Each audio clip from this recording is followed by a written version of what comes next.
personne qui peut aujourd'hui te préserver de ces virus. Alléluia. La seule personne qui aujourd'hui a la réponse que tous les scientifiques du monde se posent. Alléluia. Maintenant nous allons l'acclamer. Acclamons-les s'il vous plaît.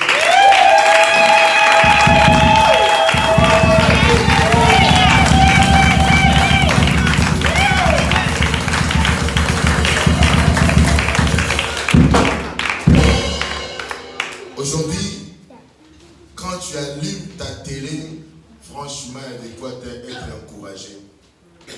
Alléluia. Beaucoup d'entre nous qui venons d'autres contrées de la terre, en arrivant ici, tu te dis, ouf, je suis en sécurité. Alléluia. Aujourd'hui, en étant ici, là, dans ces pays développés, on n'est pas du tout en sécurité. Là, on vous dit, on ne peut même pas vous donner les chiffres. On ne sait pas comment ça va évoluer. Si on va atteindre le niveau 3. C'est-à-dire, tous les messages qui est véhiculé en ce moment dans le monde, c'est le message de la mort. Alléluia. C'est le message de la mort. Mais un jour, quelqu'un a dit, Jésus lui a dit, mais pourquoi tu n'es pas parti comme les autres? Il a dit à Jésus, où irai-je encore? Nous avons compris que c'est toi qui as la parole de la vie. Alléluia. C'est cette parole de la vie, cette parole qui peut te rassurer. Cette parole non seulement te rassure, mais te communique la vie, parce que dans cette parole, il y a la vie que Dieu va t'apporter aujourd'hui, la grâce. Alléluia. Pendant que la servante de Dieu va s'avancer, nous allons acclamer pour cette parole de la vie. Je dis, c'est lui-même sa parole. On va acclamer pour la parole faite chair. Je dis, tu vas acclamer pour celui qui te communique la vie. Alléluia. Merci Seigneur Jésus.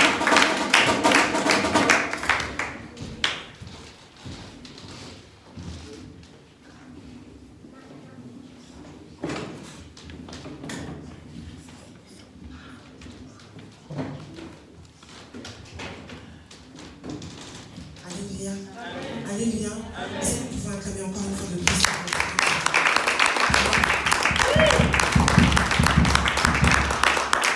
Alléluia, il est bon notre Seigneur.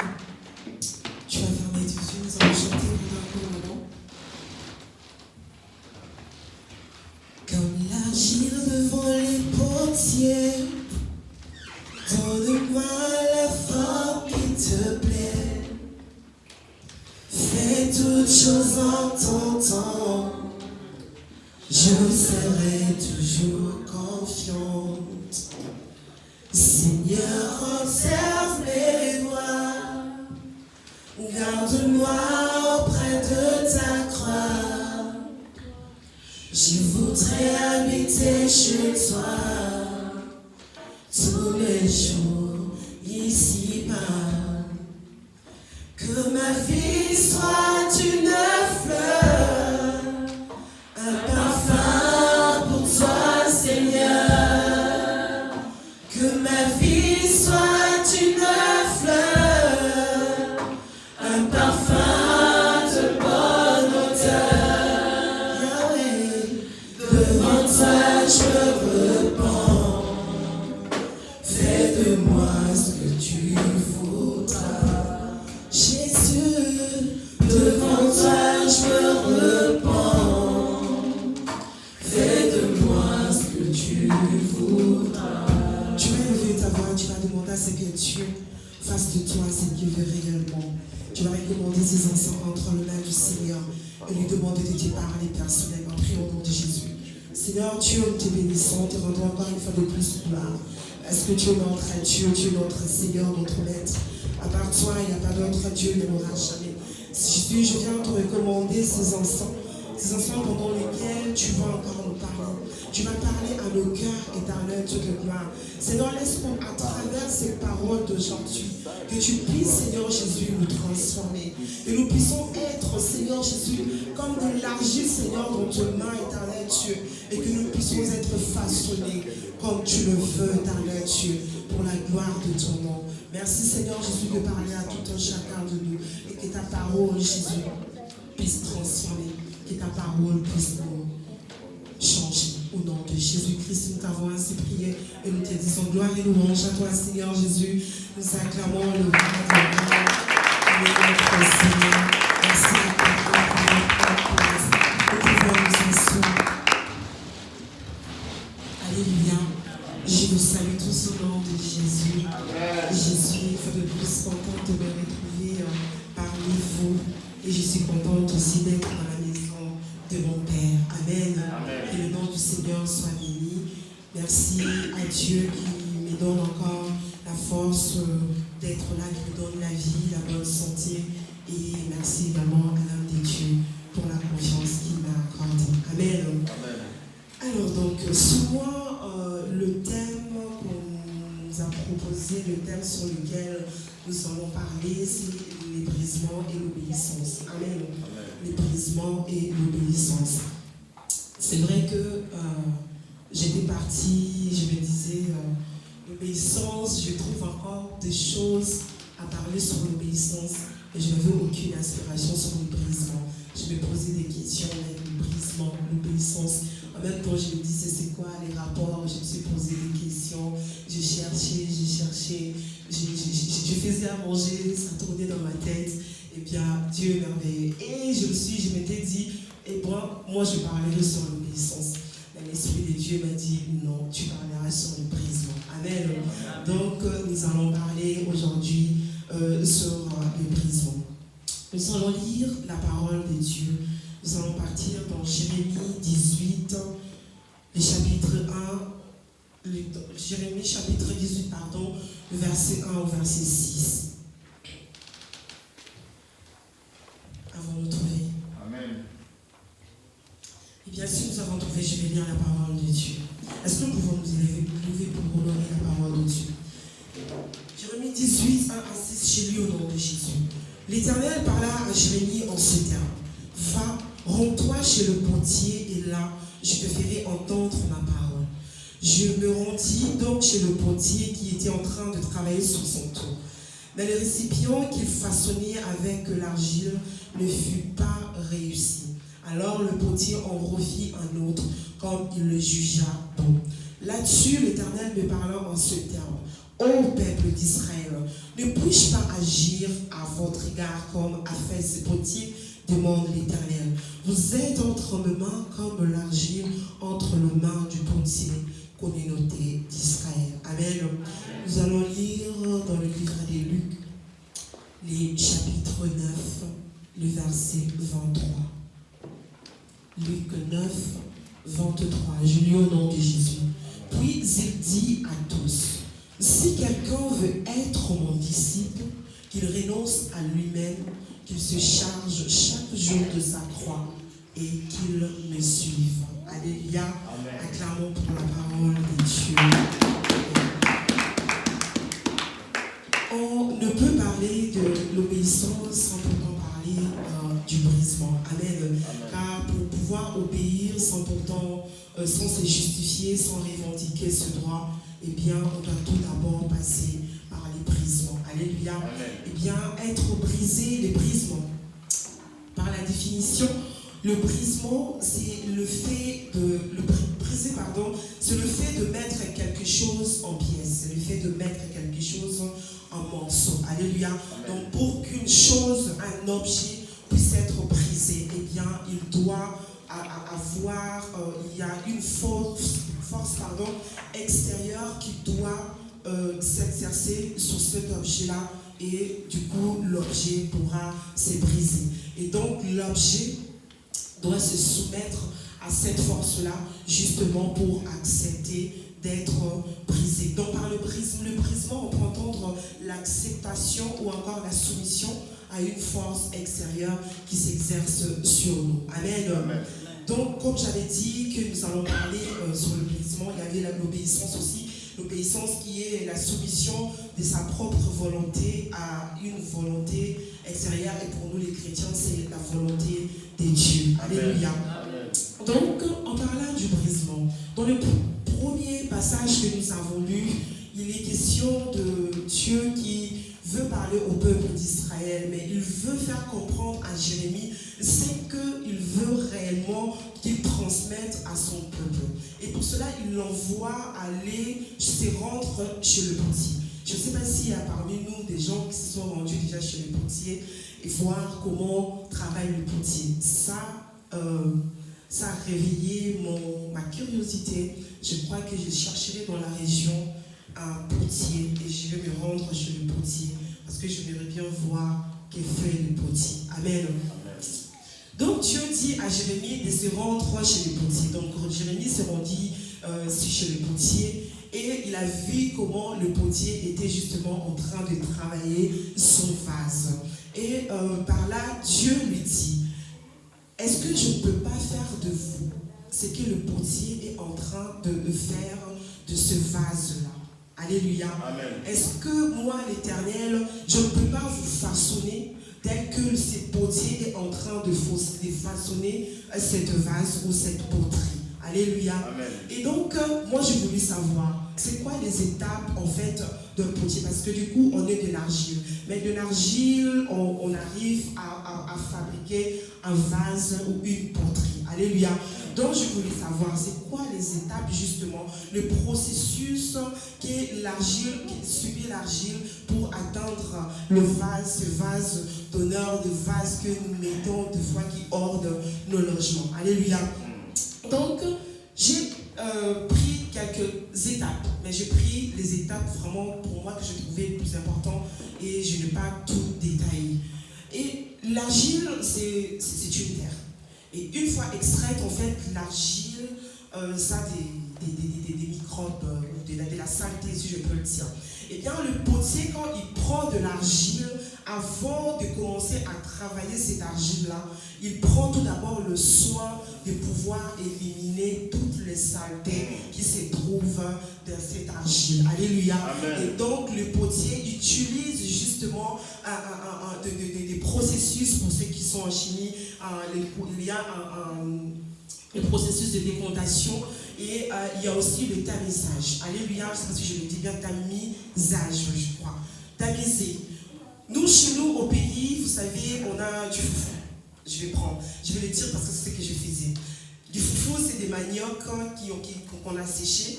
Et donc, du coup, on allait au moulin. On devrait moudre, en fait, ces maniocs-là qui étaient séchés pour avoir du foufou. Et donc, quand j'allais au moulin faire moudre mon foufou, je revenais à la maison, eh bien, on avait des tamis, qu'on appelle les guilloumoulou en lingala. Et donc, on mettait le foufou dans le tamis, on tamisait justement pour pouvoir recueillir la farine qu'on va utiliser et jeter tout ce qui est le déchet qu'on appelle en lingala les magraises. Alléluia. On a tous compris. Donc, c'est ce que le potier fait aussi de l'argile. Donc, il tamise, recueille en fait la poutre, l'argile qui va être utilisée pour fabriquer son vase. Alléluia. Et bien, Dieu commence par là aussi. Notre brisement à nous, enfants de Dieu, commence aussi par là. C'est-à-dire que lorsque Dieu veut nous briser, il va tout d'abord se charger de pouvoir nous débarrasser de toute saleté, de toute impureté, de sorte que nous puissions être justement utilisables pour la fabrication d'un vase d'honneur. Alléluia. Amen. Et donc, après cet tamisage, le potier passe à l'étape qu'on appelle le malaxage. C'est-à-dire que c'est une étape qui est très importante pour le potier parce qu'il faudrait que l'argile puisse devenir malléable. Il va travailler l'argile jusqu'à ce que l'argile devienne malléable. Tant que l'argile n'est pas encore malléable, le potier ne passera pas à l'étape suivante. Donc ça prendra le temps que cela va prendre, mais le potier va prendre bien le soin de voir que son argile est malléable et qu'il peut l'utiliser, le façonner comme il le veut. Et ce n'est qu'en ce moment-là que le potier va pouvoir passer à l'étape suivante. Alléluia. Et tant que nous qui sommes enfants de Dieu, Dieu nous appelle au brisement. Tant que nous ne sommes pas encore malléables aux mains de Dieu, tant que Dieu ne peut pas encore faire de nous ce qu'il veut, c'est-à-dire qu'il veut faire de toi, il veut faire de toi ce qu'il veut. Tant qu'il n'a pas encore cette, malléabilité, étape-là va prendre le temps que ça prendra, jusqu'à ce que Dieu voie que ma fille, mon fils est maintenant malléable. Eh bien, il passera à l'étape suivante. Alléluia. Et l'étape suivante, c'est le tournage. Alléluia. C'est le modélage. Les potiers travaillent sur un tour. Et donc, du coup, il va prendre son argile, il va commencer maintenant à le façonner. C'est le façonnage. Il va commencer à le façonner, donner à cette argile la forme que lui-même il veut. Tant que cette argile-là n'a pas la forme que le potier veut, il va refaire encore, recommencer encore jusqu'à ce qu'il voie lui. Je voulais que mon vase, je voulais que cette argile ait cette forme-ci, je voulais que le haut soit rétréci ou encore soit évasé. Et bien, ce n'est qu'en ce moment-là que le potier passe à l'étape suivante. Alléluia. Eh bien, nous devons accepter, nous qui sommes enfants de Dieu, d'être modelés entre les mains de Dieu. Alléluia. On murmure très souvent, Seigneur, pourquoi, Seigneur, ceci, Seigneur, cela. Mais si Dieu t'a appelé à des grandes choses, si Dieu t'a appelé à réaliser de grandes choses, eh bien, il va se charger également de te briser de la même façon, de sorte que ton brisement puisse faire de toi cette personne-là qu'il veut. Quand tu vas atteindre le niveau que Dieu veut réellement, que tu puisses être cette personne-là vraiment brisée, que tu puisses être cette personne-là que Dieu désire. Alléluia. Les brisements bien-aimés. C'est une étape, c'est très très important pour la vie de nous qui sommes enfants de Dieu. C'est-à-dire le potier utilise bien son vase. Et le vase, tant que le potier pourrait refaire et refaire, le vase ne dit rien du tout. Le vase se soumet, le vase obéit, les vases aux tempêtes. Nous sommes de vase. Et quand Dieu veut nous façonner, nous devons nous soumettre à sa volonté. Nous devons nous soumettre à son pouvoir. Qu'il fasse de nous ce qu'il veut. Car c'est lui qui sait ce qu'il veut que nous puissions devenir. Le résultat final, le produit final, c'est Dieu qui le sait. Toi et moi, nous ne le savons pas du tout. Eh bien, il va se charger de nous faire passer par toutes ces étapes afin de pouvoir obtenir le produit final. Et après cela, le potier, il passe par la décoration de son vase, par le séchage et autre chose encore. Et l'autre étape qui est encore le plus important, c'est les maillages. Alléluia. Les maillages, c'est-à-dire que le potier fait revêtir à sa poterie un revêtement qui va faire que l'argile puisse être résistant, puisse être solide après la cuisson. Alléluia. C'est le revêtement. Alléluia. Et Dieu veut aussi que nous puissions passer par les brisements. Nous passons par les brisements afin qu'il puisse nous revêtir de son revêtement. Alléluia. Et le revêtement que Dieu veut nous revêtir, c'est le Saint-Esprit. Alléluia. Amen. Et parce que par les brisements, si un homme n'est pas brisé, eh bien Dieu ne peut pas agir en lui. Il faudrait que la chair puisse tomber et que l'Esprit de Dieu vienne agir en nous. L'Esprit de Dieu agisse en notre esprit, car c'est par là que Dieu pourra faire de nous ce que nous devons être réellement. Alléluia. Les maillages. Alléluia. Et après le maillage vient le processus, vient l'étape de la cuisson. C'est-à-dire que la poterie est finie. Le vase est là. Ça a pris la forme. Ça a la forme que le potier voulait. Tu es là, tu as la forme que le potier, Dieu veut que tu aies. Mais il reste encore la cuisson. Et la cuisson, il y a la température. Et cette température, elle est tellement élevée. Mais la poterie, le vase, accepte de passer par le four pour qu'il puisse être résistant. Parce que vous savez, si on s'arrête au séchage et que le vase ne pas passer par le four, il va être fragile. Il se cassera à chaque fois. Moindre choc, le vase va se casser. Mais quand il passe par le four, eh bien, il sera résistant à tout le choc. Alléluia. Eh bien, nous devons accepter de passer par le four. Nous ne pourrons pas nous arrêter parce que nous avons l'Esprit Saint en nous. Nous vivons la manifestation de l'Esprit de Dieu et puis refuser de passer par les flots. Nous devons accepter de passer par la cuisson, de sorte que nous puissions être solides, de sorte que nous puissions résister face aux tentations, face aux tribulations, face aux problèmes, aux épreuves les plus difficiles qui pourraient nous affliger, qui pourraient nous courber, mais que nous puissions tenir ferme face à toutes ces épreuves-là. Alléluia. Amen. La cuisson. Alléluia. Bien aimé, vous savez, le brisement, on a vu les étapes du potier. Et les brisements passent par le renoncement. Amen. Amen. Le renoncement de soi-même. Le renoncement de notre moi. Alléluia. Car si nous ne renonçons pas à nous-mêmes, eh bien, Dieu ne pourra pas agir en nous. Si nous ne renonçons pas à nous-mêmes, cela empêche Dieu d'agir en nous.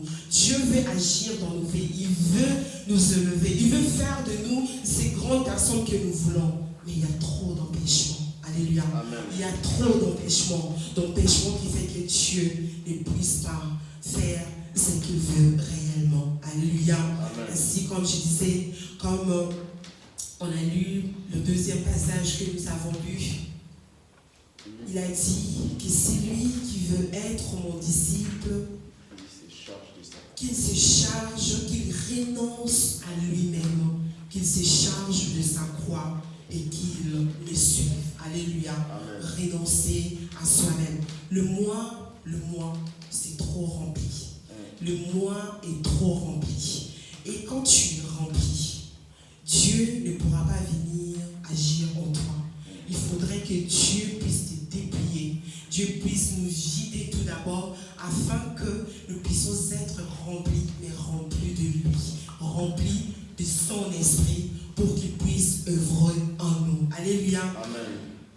Les jeudis derniers, nous avons parlé de l'apôtre Paul. Alléluia.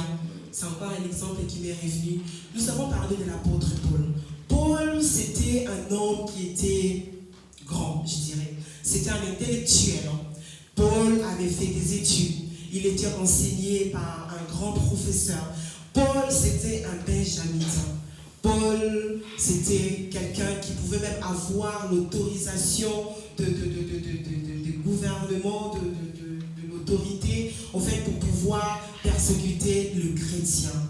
Et Paul avait l'appel de Dieu sur sa vie. Alléluia. Amen. Paul avait l'appel de Dieu sur sa vie. Mais une chose est que Paul avait tout en lui pour que Dieu ne puisse pas l'utiliser. Amen. Il avait tout pour que Dieu ne puisse pas l'utiliser. Il était rempli de lui. Il était rempli de son intellect. Il était tellement rempli que Dieu, pour pouvoir l'utiliser, pour que cet appel-là, justement, qui était sur Paul, puisse se crier, Dieu devait tout d'abord commencer par briser Paul. Il devait tout d'abord commencer par le dépouiller lui-même. Alléluia. Et comme nous l'avons lu la dernière fois dans le livre de Marc 9, il a fait la rencontre avec Dieu. Et lors de cette rencontre-là, Paul s'est soumis à la volonté de Dieu. Dieu a fait que Paul, qui était sur ces grands chevaux qui prenaient des grands airs, puisse tomber. Alléluia. Et quand Paul est tombé, il s'est soumis à la volonté de Dieu. Dieu a permis qu'il se soumette, qu'il reconnaisse que c'est lui qu'il est peut-être ce qu'il est, qu'il a peut-être tout ce qu'il avait, mais qu'il reconnaisse, je suis Paul, mais qu'il y a un je suis qui est plus que moi. Alléluia. Amen. Et Paul s'est soumis à la volonté de Dieu. En se soumettant, Paul a eu la révélation de Dieu comme son Seigneur. Alléluia. Il a eu la révélation de Dieu comme son Seigneur. Alléluia. Je vais le dire à quelqu'un, tu n'as pas encore la révélation de Dieu. Tu ne sais pas encore qui est réellement Dieu dans ta vie. C'est simplement parce que tu n'es pas encore soumis à Dieu. Tu ne t'es pas encore soumis à l'autorité de Dieu sur toi. Le jour où tu te soumettras à Dieu, le jour où tu te diras Job ton père, le jour où tu diras Seigneur je me soumets, j'obéis, c'est ce jour-là que tu auras la révélation de Dieu. C'est ce jour-là que Dieu se révélera dans ta vie. Et cette révélation t'accompagnera toute ta vie. Car la révélation qu'avait eu Paul, ça l'a accompagné toute sa vie. Amen. Et ça a fait de Paul les grands Paul dont nous parlons aujourd'hui. Alléluia. Ni cette soumission, ni cette obéissance. Paul, on n'allait peut-être pas parler de lui aujourd'hui. Ça allait être quelques pages. On allait feuilleter, ça allait passer. Dans les 3 quarts de la Bible, du Nouveau Testament, j'allais dire, ça parle de Paul. Alléluia. Ça parle de Paul parce qu'il avait accepté. Il s'était soumis à la volonté de Dieu. Et cela ne s'est pas arrêté là. Dieu l'a rendu aveugle. Alléluia. Dieu a rendu Paul aveugle. Il l'a rendu aveugle parce qu'il voulait que Paul ne se dirige plus lui-même. Il voulait que ce soit lui qui puisse diriger Paul. Car nous savons souvent tous des aveugles. Vous avez vu un aveugle qui se dirige lui-même. Un aveugle qui s'oriente lui-même. Un aveugle peut même accepter un enfant, un petit enfant, puisse les guider, puisse le diriger. Eh bien, Dieu avait frappé Paul de l'aveuglement parce qu'il voulait que lui-même puisse conduire Paul, que lui-même puisse commencer à diriger Paul. Alléluia. Amen. Eh bien, Paul avait accepté cela. Il a accepté de se laisser conduire par Dieu. Il a accepté de se laisser guider et orienter par Dieu. Parce qu'il n'avait plus de vue, il n'avait plus la vue. Il avait perdu la vue. Eh bien, c'est en ce moment-là que Dieu est venu et a commencé à opérer dans la vie de Paul. Alléluia. Amen. Plus tu vas tarder d'accepter ton brisement, plus la manifestation de la puissance de Dieu dans ta vie tardera aussi. Et plus vite tu accepteras, tu accepteras ton brisement, plus vite aussi tu vivras l'élévation de l'Éternel dans ta vie. Alléluia. Amen. Paul avait accepté. Il a accepté de passer par les fours. Il a accepté l'aveuglement. Il a accepté même qu'un simple chrétien comme Ananias, qui n'avait peut-être pas son niveau, lui qui était un grand Paul, qui était un intellectuel, mais Ananias, c'est Ananias qui devait venir pour ouvrir les yeux de Paul. Dieu devait passer par Ananias, que Ananias impose main sur Paul, justement pour que Paul puisse ouvrir, pour puisse recouvrir la vue. Alléluia. Amen. Les brisements. Alléluia. Les brisements. Il a accepté de se faire petit. Parce que s'il avait refusé, il allait rester comme ça.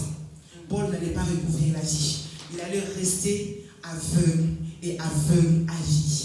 Mais il a obéi. Il s'est soumis. Il s'est humilié. Il s'est oublié lui-même.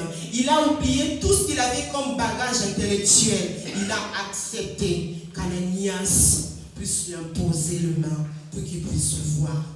Alléluia. Amen. On est trop sur nos grands airs. Qui est-il encore lui pour venir me parler comme ça? Moi, on ne me parle pas comme ça. Moi, je suis ci, moi, je suis ça. Moi, je fais ceci, moi, je fais cela.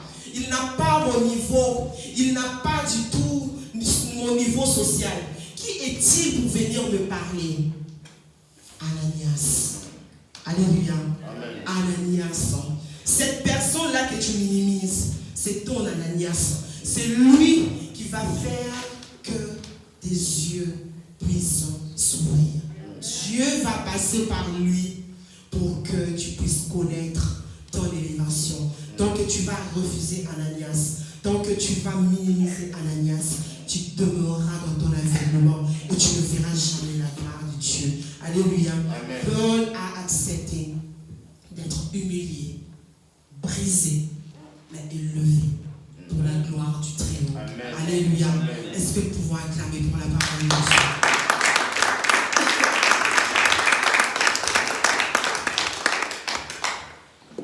Il avait accepté de renoncer à lui-même. Comme on venait de lire dans ce passage de lui qui disait, tu veux me suivre? Eh bien, renonce à toi-même.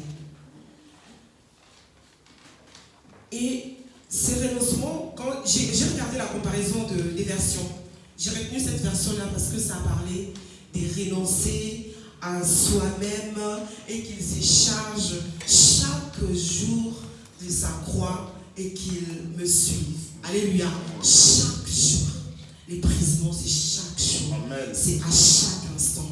Chaque fois, tu veux te retrouver devant quelqu'un qui t'insulte, quelqu'un qui t'humilie. Si tu n'es pas brisé, tu vas riposter toi aussi. Il ne parle pas comme ça. Alléluia. Je sais ce que je suis en train de vous dire. Je suis passé par là. Alléluia. Je suis passé par là.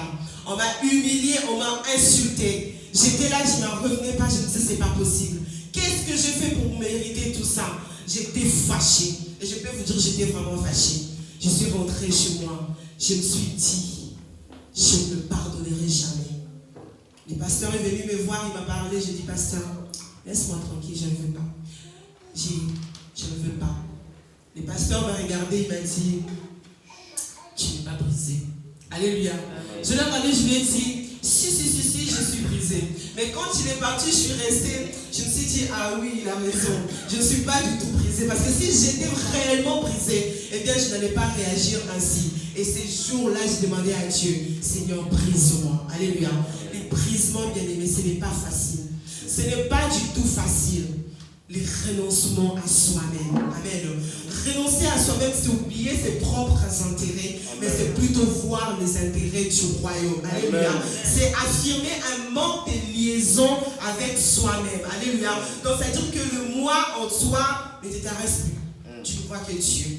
Dans chaque chose, tu ne vois que Dieu. Le toi, ça disparaît. Le renoncement, renoncer à soi-même, c'est accepter d'être aussi humilié. Alléluia. C'est mourir en soi-même. C'est mourir carrément en soi-même. Alléluia. Et c'est le secret même de l'élévation. Amen.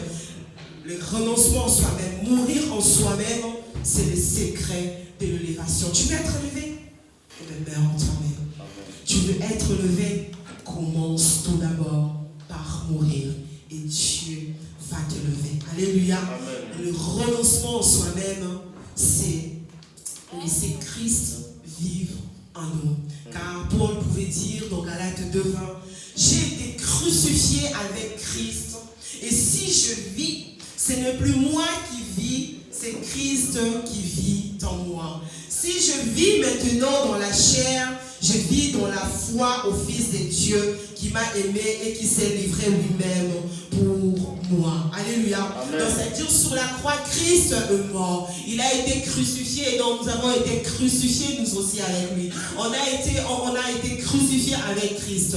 Et donc, on a tout laissé sur la croix. L'orgueil est resté sur la croix. Tout ce qu'on veut encore, tout est resté sur la croix. Et ce n'est plus nous qui vivons, mais c'est Jésus-Christ qui vit en nous. Alléluia. Est-ce que Jésus-Christ vit réellement en nous? Est-ce que tel que nous sommes là, nous pouvons nous dire vraiment que moi, Christ vit réellement en moi? Que ce n'est plus moi qui vis, mais c'est Christ qui vit en moi. Ou alors, on fait le mélange des deux, chose qui n'est pas possible. Ce soit l'un ou ce soit l'autre.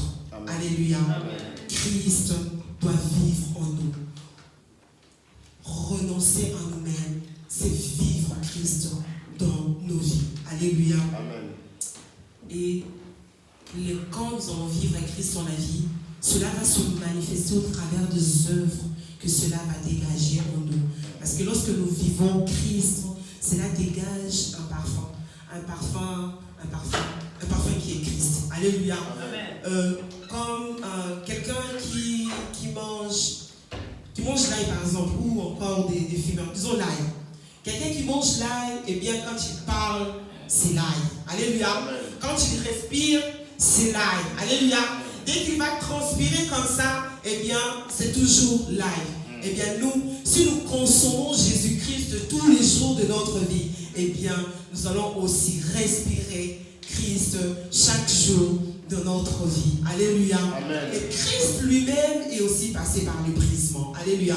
Il est passé par les brisements. Il a accepté d'être brisé. Il a accepté d'être humilié. Il est passé passer par là aussi. Alléluia. Amen. La Bible dit dans Philippiens 2, 5 à 9, ayant en vous les sentiments qui étaient en Jésus-Christ, lequel, existant en forme de Dieu, n'a point regardé comme une proie arrachée d'être égal à Dieu, mais s'est dépouillé lui-même en prenant une forme de serviteur, en devenant semblable aux hommes, et ayant paru comme un simple homme, il s'est humilié lui-même, se rendant obéissant jusqu'à la mort, même jusqu'à la mort de la croix. C'est pourquoi aussi Dieu l'a souverainement élevé et lui a donné le nom au-dessus de tout nom. Alléluia. Amen. Christ s'est dépouillé lui-même.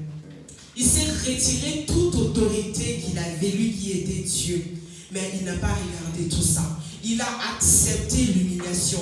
Il a accepté la croix. Il a porté lui-même sa croix. Comme il nous demande à nous aussi de pouvoir porter notre croix. Il n'a pas regardé qu'il était égal à Dieu. Alléluia. Il n'a pas regardé tout ça. Il avait des privilèges en fait. Il pouvait bien se dire que moi je suis Dieu, je ne vais pas passer par là. Mais il a obéi. Il s'est humilié. Il a accepté d'être brisé pour nos péchés. Alléluia. Il est allé jusqu'à la mort. Il est allé jusqu'à la mort. Et Dieu l'a ressuscité d'entre les morts. Il l'a élevé.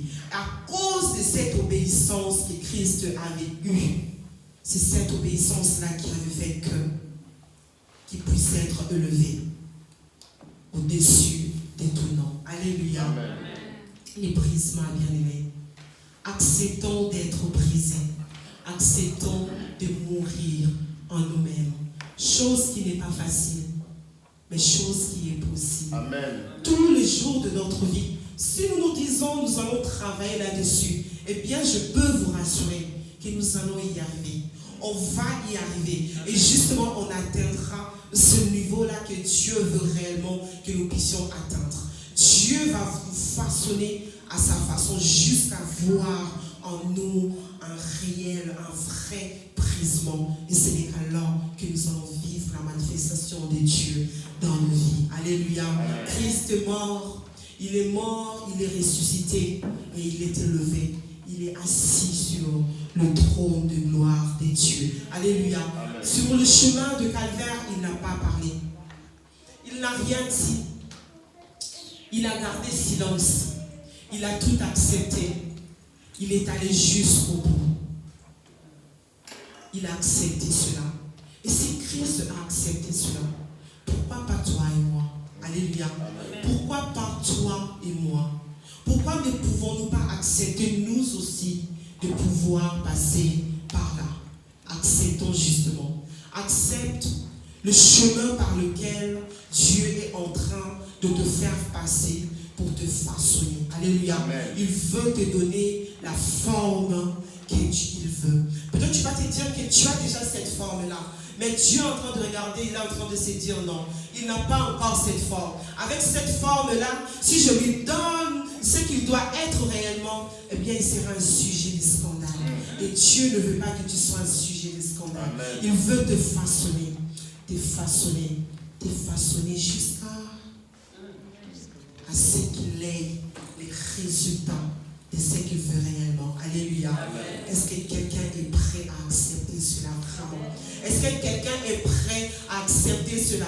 C'est tout bénéfice pour nous. C'est tout bénéfice pour nous parce que c'est Dieu qui connaît en fait ça. C'est lui qui connaît notre destinée. Il sait là où tu es, le stade dans lequel tu te trouves, et il sait ce qui te reste encore à parcourir pour arriver là où tu dois arriver. Donc, il sait que tu dois emprunter ce chemin-ci et non ce chemin-là pour arriver là où lui, il veut. Donc, nous devons nous soumettre. Nous devons nous soumettre au potier. Nous devons nous soumettre comme l'argile se soumet au potier. Il se laisse faire. Il se laisse façonner. Nous devons nous laisser nous aussi être façonnés. Nous devons nous laisser conduire par Dieu qui est notre maître, Amen. Qui est notre potier. Alléluia. Amen. Tu es appelé à un grand ministère. Plus tu es appelé à des grandes choses, plus ton brisement va être dur. Alléluia. Plus tu es appelé à des grandes choses, et bien plus Dieu va se charger de détailler à sa façon pour pour que quand tu arriveras, vous savez, surtout pour nous, les prédicateurs, c'est un problème. Alléluia. Un prédicateur qui prêche, qui vient, qui descend, tu as bien prêché. Quelqu'un qui est enflé de regard, ils ont senti. Il n'y a aucun mot vraiment. Et moi, j'ai peur de ces choses-là. J'ai peur de ça. Je ne veux pas arriver à cela parce que si je fais ce que je suis en train de faire, si je parle tel que je suis en train de vous parler, je sais que ce n'est pas par ma propre force. Je sais que ce n'est pas par moi-même, mais c'est par l'Esprit de Dieu. Amen. C'est l'Esprit de Dieu en moi, justement, qui fait que je puisse pouvoir communiquer sa pensée. Ça ne vient pas de moi-même, mais ça vient de Dieu. Donc, si quelqu'un n'est pas brisé et que tu arrives à atteindre ce niveau-là, tu vas être enflé d'orgueil. Et vous savez quoi? Tu vas baisser. Tu vas baisser, comme on dit en lingala, au pampanana mabili. Alléluia. Tu vas te cogner, tu vas te retrouver par terre. Alléluia. Donc, il faudrait tout d'abord commencer par là. Commencer d'abord à accepter déjà cela. Accepter d'abord d'être brisé réellement. Alléluia. Et surtout, ne te compare pas à d'autres personnes. Oui, lui et moi, on est peut-être en train d'être brisés. Mais pourquoi lui ici, pourquoi pas moi ça? Je vais te dire une chose.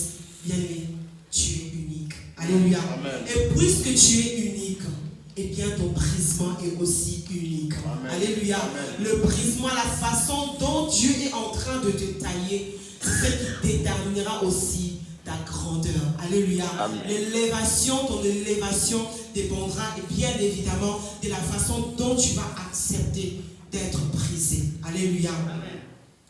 Que Dieu nous aide. Que Dieu puisse faire de nous qu'on soit comme des brebis. Comme des brebis qui obéissent. Comme des brebis qui ne boudent pas. Comme des brebis qui sont soumis à leur maître. Que nous soyons nous aussi soumis à leur maître. Et que lorsque nous allons être brisés, obéir à la parole de Dieu, ça ne sera pas quelque chose qui sera compliqué pour nous. On obéira sans même qu'on nous le dise. Parce qu'on saura, ça ne sera plus nous qui allons fonctionner en nous-mêmes, mais ça sera l'Esprit de Dieu en nous qui va nous convaincre de toutes choses et qui va faire que nous puissions obéir à la volonté de Dieu. Alléluia. Un vase unique, ma bien-aimée, c'est un vase sur lequel le potier passe beaucoup plus de temps. Et vous savez pourquoi? C'est parce que c'est un vase qui a beaucoup plus de la valeur aux yeux des potiers et même à son utilisation. Alléluia. Ton élévation est unique et ton brisement aussi est unique. Tu es unique et ne te compare pas à d'autres personnes. Que le Seigneur bénisse sa parole. Amen.